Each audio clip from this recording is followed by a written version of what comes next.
If you're watching this video, then odds are that you're eager to explore an alternative to Jupyter. Maybe it's because of all the Git issues that could look something like this. Alternatively, you've got a notebook with hidden state that looks a little bit like this, and it could be that it's kind of hard to just reason about what's happening in the notebook. Or you might have gotten your notebook from a colleague that ran their cells in a different order or didn't really think about what dependencies to properly add to the project, and that experience might look a little bit like this. Now, in fairness, there are tools in the Jupyter ecosystem that help remedy a lot of these things, and there's also a lot of good habits that you can teach yourself, like cleaning the cells of the output and making sure that you restart your notebook to make sure that everything runs. But having said all of that, it might be time for just a new take on what a modern notebook could feel like. And that's great, but odds are that you're very used to the way that Jupyter works, that you actually have to unlearn a few things in order to fully appreciate what Marimo is doing. Marimo isn't just an incremental improvement over what Jupyter does, it actually takes a genuinely different approach to solve some of the inherent issues that you might find in Jupyter notebooks. The goal of this video is to talk about Jupyter habits that you might have to unlearn in order to fully appreciate Marimo, and in doing so, I might also be able to show you a couple of features that make Marimo a very compelling place to do your data work in. So let's get started by creating a new Marimo notebook. To do that, I'm just going to call Marimo from the command line. Note that I've installed Marimo beforehand. And to start a new notebook, I can do marimo edit, and the notebook is going to be saved in the file demo.py. Note, by the way, that's a first difference. Marimo notebooks are stored as plain Python scripts, and we don't use any nested JSON structure or anything like that. Everything that we are about to write is in an actual Python file, and you could also run this as an actual Python script. We'll get to that in a bit, but let's first focus on what the notebook experience is like, and talk about some of the differences there. After running the command, I see this browser tab open up, and this is the Marimo notebook. Just like Jupyter, you'll notice that it has cells, and we can write some code in it. So let's just add a variable here, a is equal to 1. Let's make a new cell down below here, b is equal to 10, and maybe also have a cell down below here, a plus b, and we can see that things evaluate as we might expect. Now, so far, this doesn't feel that different from Jupyter, but notice a few things. For starters, I can just reorder the cells as I see fit. But the main thing that you'll notice that's just a little bit different is that there is no number in front of a cell over here. In Jupyter, the order in which you run the cells determine what the variables contain. But in Marimo, the notebook is in charge of figuring out in what order the cells must run. And it does this by inspecting the inputs and outputs of all of these different cells. This cell in particular needs two variables, a variable A and a variable B, in order to run. Marimo is able to see that one of these variables is declared in this cell, another one is declared in this cell, and when you consider cells and the order in which they must run, what you can hopefully imagine if I were to give these cells names is that Marimo is able to infer this dependency graph. So cells A and B, they both have to run before you can run cell C. And again, this is something that's really different. Marimo really tries to figure out in what order the cells have to run, and by doing this, it can also infer that something has to update automatically. So one thing I might do is, I might change a variable over here. So I could say, hey, a is equal to 10. If I were now to run this one cell over here, which I can do with a shortcut, or I can hit the play icon over here. But when I do that, you'll notice that this cell over here automatically updates. Now, with this reactive nature, there's actually a couple of really neat party tricks that you can do. To do that, I'm just going to import Marimo as mo, because Marimo comes with a couple of useful widgets, one of which is a slider. So I've got a slider over here that I can definitely slide around. But one thing I can now do is I can say, hey, that variable A over there, that is determined by the slider value. And lo and behold, if I were now to change this slider value, you should see the cell output above update in real time, which is pretty neat. Now, one thing about this, it is of course great if you're building some sort of interactive app that this is behavior that's built in, but you can also be in a situation where you're dealing with heavy compute, and in those situations, you might not want everything to update automatically. In that case, you want to have tight control. One thing you can do is you can click over here to disable the auto run behavior. And by doing this, you gain manual control over when cells run. And if you're doing heavy machine learning workloads, for example, this is probably a setting that you're going to use. There's a video on our YouTube channel that goes into more detail on how to deal with heavy compute workloads inside of Marimo, because there's also some UI components that we can go ahead and use. But just be aware that this reactive nature is something that you can, of course, also control. If you are a longtime Jupyter user, though, there is this one consequence that you should be aware of that might be counterintuitive at first. You see, in Jupyter, it's actually kind of normal that you overwrite a variable. So you might have something like, hey, take A and then add 10 to it, for example. If you do this in Marimo, though, you get an error. And the reason is that Marimo has a hard time to infer what the value of A actually needs to be when you declare variables like this. Now, to make sense of this, let's remind ourselves of that dependency graph. We had a cell over here that uses two variables, and Marimo would infer what cells have to run in order for those variables to be available.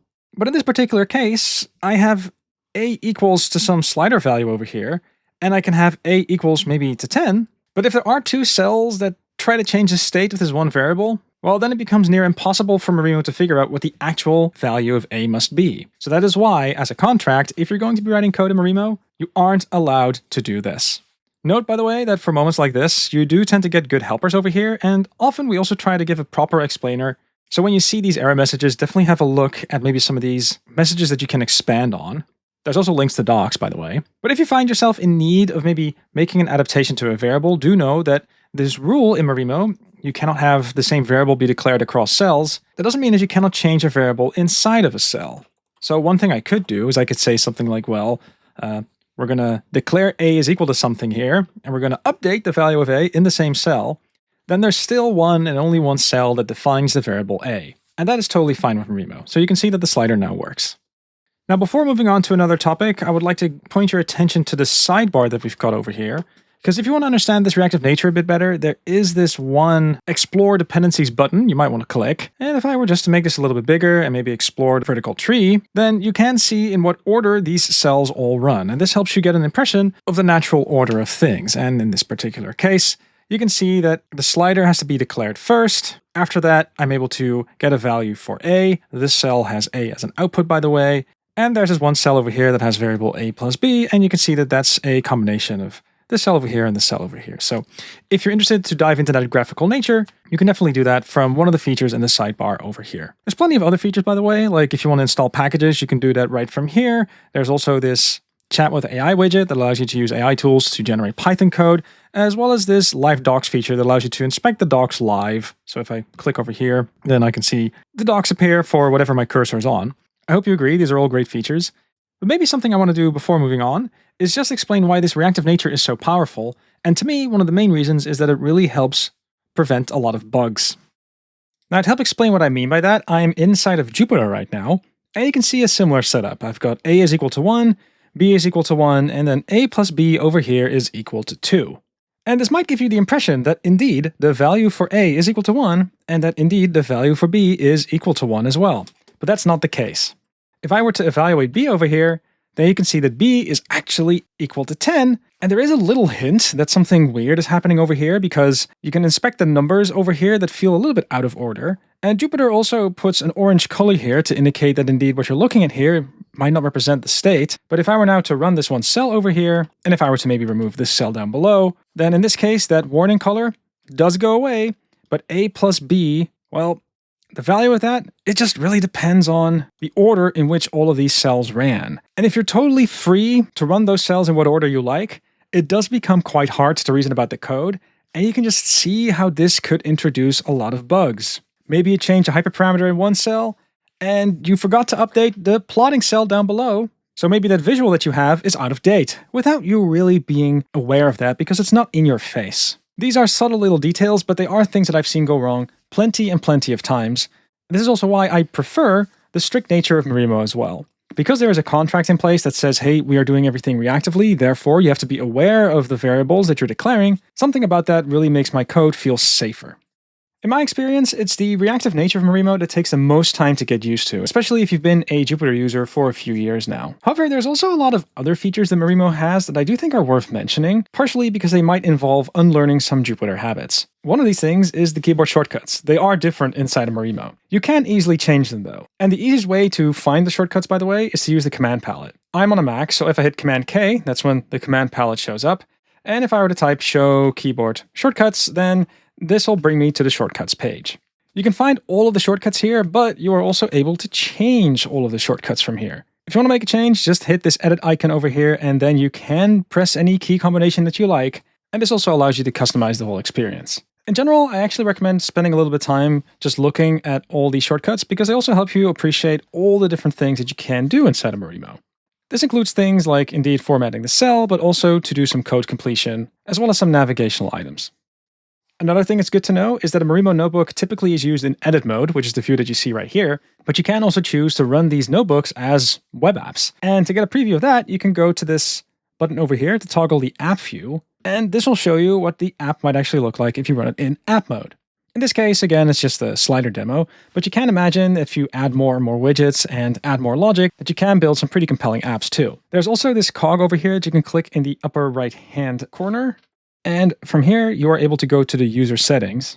And as the name implies, you can tune all the settings that you like here. In particular, if you want to set Marimo Notebook to use dark mode, that's something you can do. But there are also some experimental features that you can turn on and off from here as well. Another compelling feature of Marimo is that there's a really good integration with any widget, and this opens up a whole ecosystem of widgets that you can use directly in Marimo, which has a lot of benefits given that Marimo is a reactive framework. So to give you a demo of that, let's just, from this library called draw data, let's just import this widget called the scatter widget.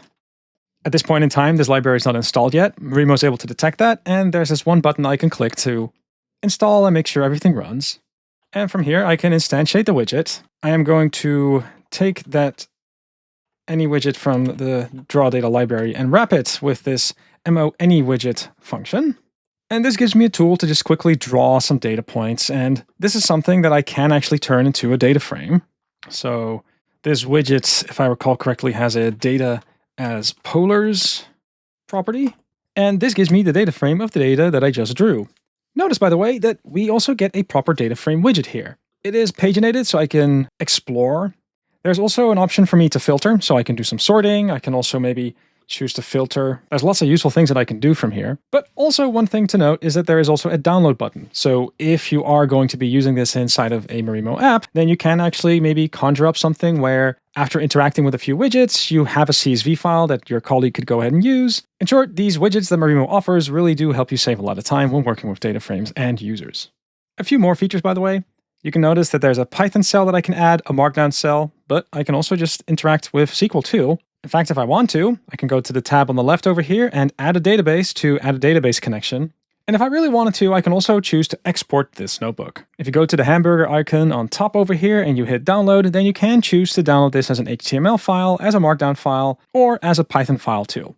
Now, the reason why I'm mentioning this download option specifically is because it's related to the file format that Marimo uses under the hood. As mentioned before, Marimo uses normal Python files, which comes with a couple of very good benefits. For one, because it's a normal Python file, we can run this file from the terminal, just like any other Python file. There is this if name equals main at the bottom of each Marimo notebook, which means that if you just point Python to it, it'll just run through all the cells in the right order, which means that notebooks really can be reused as scripts natively. Another really cool benefit is that we can use modern Python features, which include these comments on top that can tell the outside world which version of Python to use, as well as the different versions of all the Python dependencies to use. UV integrates with this very nicely, by the way, which is also why Marimo integrates directly with UV in order to make these notebooks really self-contained and reusable. But having said all that, one thing you will notice is that we don't store the outputs of cells. The only thing we store is the contents of each cell. This is enough for Marimo to figure out in what order the cells have to run, but if you really want to store your notebook with outputs like visualizations, then exporting it to an HTML document is the way to do it. So yes, you're not going to store your outputs in the notebook file, but a very big benefit of this is because you're not doing that, the Git story tends to be a whole lot better. If you ever were to change a single line inside of your notebook, you really would only cause a single line of change inside of your Marimo Python file. So you don't get these big red and green git diff moments happen. It really is just like editing a simple Python file. And this feels like a nice place to wrap up this video. There are still lots of features of Marimo to talk about. And if you explore this YouTube channel, you'll find lots and lots of examples that do exactly that. However, at this point, the main thing that I really do hope is that you do understand just what makes Marimo very different and also why. And just understanding that will make the transition from Jupyter to Marimo a whole lot nicer. Once you're able to fully appreciate the reactive nature and some of the design decisions that have been made, you will notice that you are able to make more reproducible and easier to maintain notebooks for your data work. So yeah, having said all that, I hope you'll give it a spin.